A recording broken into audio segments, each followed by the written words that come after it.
Oula, le sujet, Oussama Ammar est-il un menteur? Est-il un mytho? N'est-il pas un mytho? Vous allez savoir aujourd'hui, vous allez tout savoir. Je vais vous parler de mon expérience. J'ai payé Oussama Ammar 300 euros pour 30 minutes de son temps. Est-ce que c'était rentable? Est-ce que c'était pas rentable? On va le savoir tout de suite. C'est sûrement la chaîne la moins active de YouTube. Les vidéos sont faites au hasard. Et parce que j'ai aucun intérêt, je n'ai absolument rien à vendre ou à en gagner pour l'instant. Je vis très bien de mes propres business. Donc les vidéos sont faites totalement au hasard, surtout que je suis extrêmement busy. Comme vous pouvez voir, le décor a changé. J'ai déménagé, il s'est passé plein de trucs. Je bosse à fond sur le projet le plus gros de ma vie, dont je vais parler ici justement. Donc, effectivement, les vidéos, ça passe en secondaire.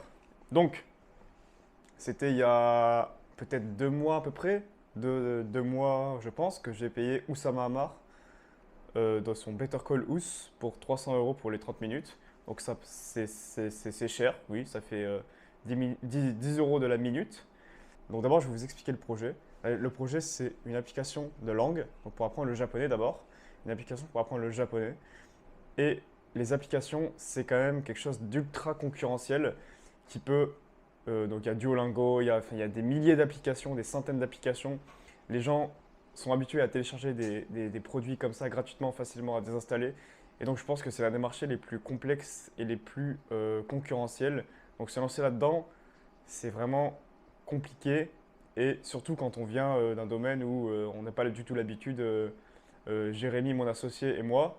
Donc Jérémy c'est mon associé, c'est pas trois personnes, c'est Jérémy qui est mon associé et moi. On vient du e-commerce à la base.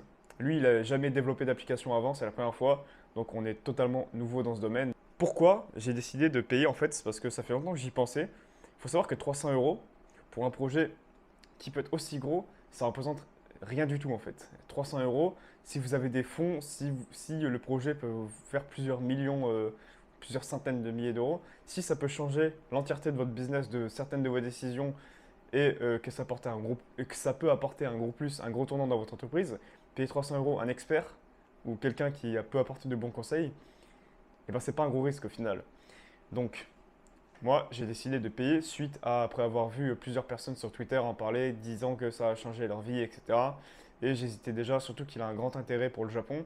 Et donc je me suis dit que ce serait parfait puisque c'est une application pour apprendre le japonais, j'habite au Japon, etc.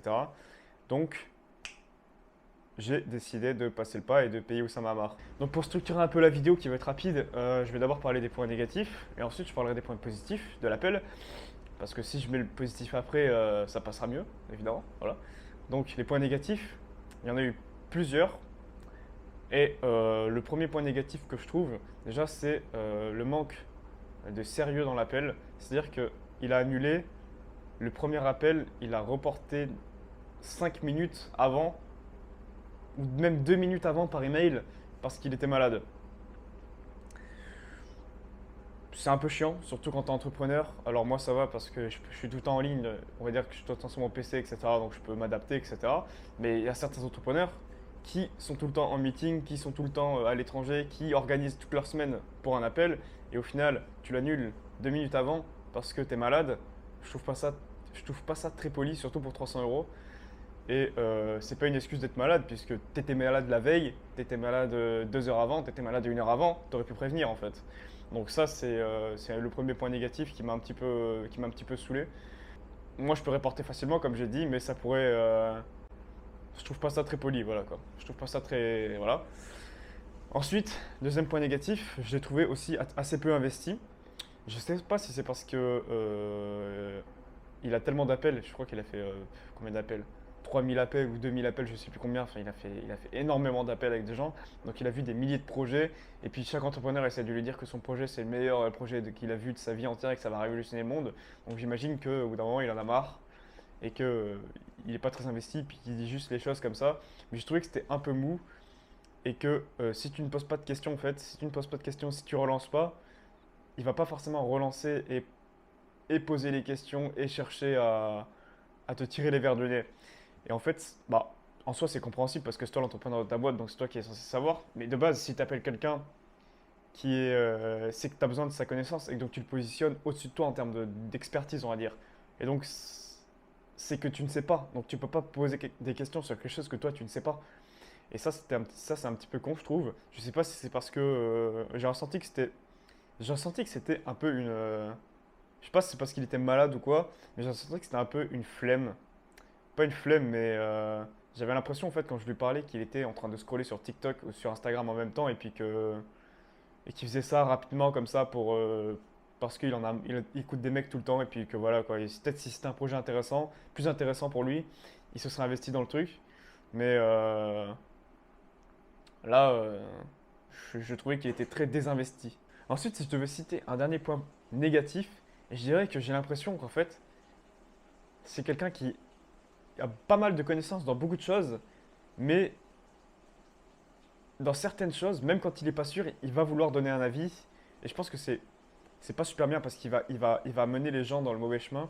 Et c'est pas la première fois que je le remarque parce qu'il a aussi fait j'avais vu une vidéo sur YouTube de quelqu'un qui faisait du e-commerce. Il l'avait conseillé de tout arrêter et de se lancer dans la formation, même s'il n'avait pas de connaissances, même s'il n'avait pas d'expertise, parce que en fait, parce que c'est en faisant que voilà, etc. Et en fait, ce mec-là, je sais plus comment il s'appelle, je crois Romain ou quelque chose comme ça. Et en fait, ce mec-là, en faisant ça, il a totalement, je pense que c'était la pire décision de sa vie. Le mec a totalement passé de faire 20, 30 ou 50 000 euros, je sais plus par mois, il aurait pu monter son business super loin, à passer à zéro avec pas de crédibilité. Et énormément de gens l'ont critiqué parce que dans la vidéo même, bon ça c'est une faute de sa part, c'est pas de sa maman, dans la vidéo même, il disait qu'il détestait ce qu'il faisait avec le e-commerce. Donc là, c'était un très mauvais move de sa part. Le mec a pas géré sur ça. Mais anyway, donner des conseils c'est bien, mais donner avec autant d'assurance quand tu ne sais pas, c'est pas forcément une bonne chose. Donc je vais prendre deux exemples par rapport à notre application. Je lui ai demandé comment est-ce que nous, on pouvait grossir l'application, comment on pouvait se faire connaître, etc. Donc je lui ai parlé déjà de Instagram, de YouTube, de TikTok, etc., de faire du contenu organique. Il m'a dit, je lui ai montré ce que j'avais déjà fait quelques vidéos, je sais pas, 10, 15, 20 vidéos à peu près. Et à ce moment-là, ça marchait pas du tout. Les vidéos, elles faisaient 1000 vues, 500 vues, 300 vues, etc. Et en lui montrant, il m'a dit cette phrase, il m'a dit, bah, tu vois bien que ça marche pas du tout. Tu vois bien que ça marche pas. Il m'a dit ça avec une sûreté et une évidence, sans proposer de solution, comme si c'était pas la bonne solution, les réels, Instagram, YouTube, etc. Et qu'il fallait pas faire de réseaux sociaux organiques et que ça marchait pas avec ce type d'application et que ça marchait pas avec ce type de produit. Donc j'ai trouvé ça un peu dommage parce que la réalité c'est que j'ai continué, j'ai pas écouté les conseils et puis surtout en fait c'est le début donc au début c'est moins bien, le contenu que tu fais est moins bien, tu t'améliores. Et donc j'ai continué et en fait en continuant le contenu a totalement explosé et on est passé à plusieurs, il y a des vidéos qui ont fait plus de 400 000 vues, plus de 300 000 vues, et on a fait plusieurs millions de vues. Et ça a permis de créer une communauté de Discord et de regrouper énormément de personnes au même endroit qui ont pu nous faire des feedbacks. Et ce qui nous a permis de lancer une application avec moins de bugs, en prenant tous les retours utilisateurs, etc. Avec des avis, avec des gens et d'avoir une grosse communauté sur Discord de plus de 3000 personnes. Donc en fait, c'était la meilleure décision possible. D'ailleurs, ça, lui, il parlait de créer une communauté, etc. Mais en fait, il m'a jamais dit de comment obtenir cette communauté, comment faire le marketing, comment obtenir des gens. En fait, il n'avait pas vraiment de solution. Il donnait pas vraiment de solution. Il me disait juste que bah, ça marche pas, ça marche pas. Ensuite, je lui ai demandé pour les publicités. Je lui ai dit est-ce que les publicités, c'est une bonne solution, etc. Et en fait, il m'a dit est-ce que tu connais une application qui est rentable avec des pubs? Et il m'a dit, en fait, il m'a fait comprendre qu'en gros, les applications n'étaient pas rentables avec les pubs. Et moi, je lui ai dit qu'en fait, il y avait les jeux vidéo.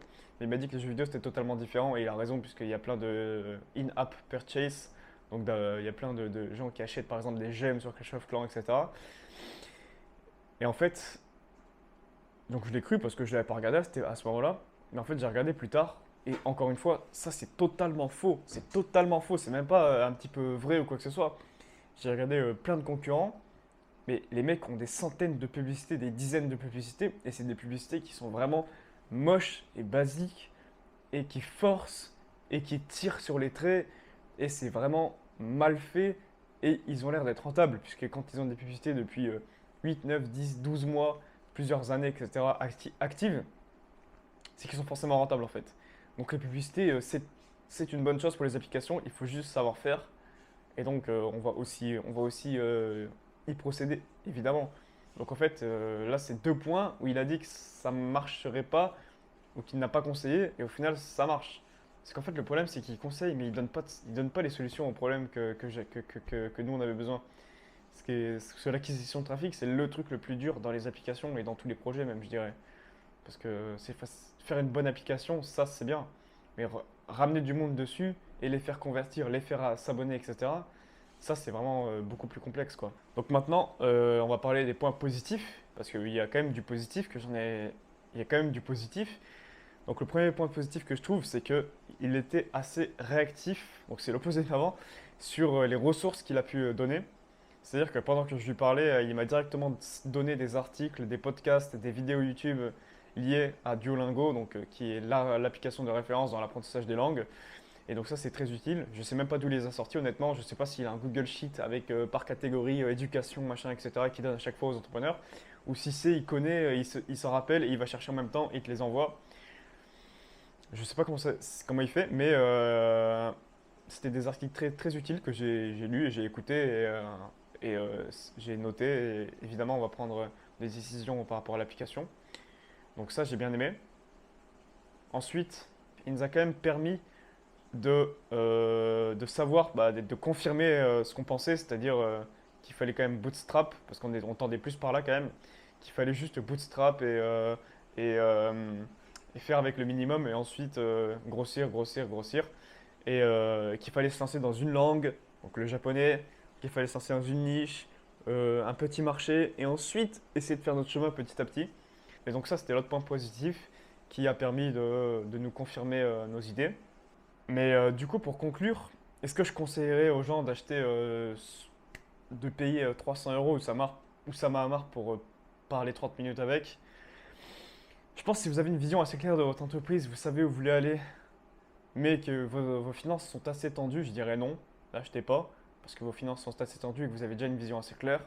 Si vous avez une vision assez claire et que vos finances sont assez à l'aise et que vous avez une question précise, mais pas vraiment technique, alors là, oui, je pense que ça peut être rentable et je pense qu'il peut donner des très bons conseils. Et si vous avez une question et si vous n'avez pas encore de projet et que vous êtes dans l'hésitation, déjà commencez par vous activer et rechercher sur YouTube, Internet, apprendre par vous-même, regarder ce que les concurrents font. Il n'y a pas besoin de payer quelqu'un.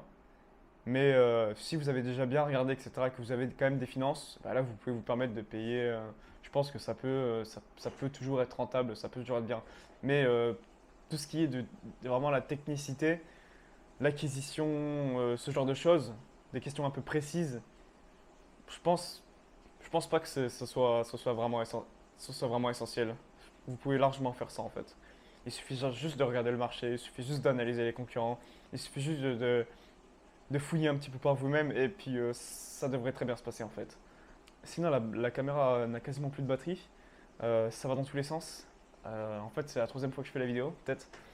Mais avant, le son était pourri, la vidéo avait été supprimée, etc. Donc ça part dans tous les sens, ça n'a aucun sens. La vidéo va faire 400 vues, ou même moins. Mais c'est pas grave. Je voulais juste refaire une petite vidéo. Donc là, je vais aller manger. Je vais vous amener. Je vais manger le meilleur plat du Japon. Et puis, ciao, comme on dit. Ciao!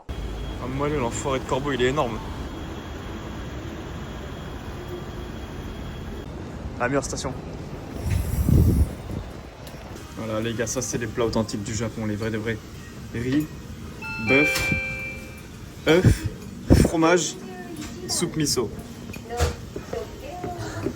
Très healthy.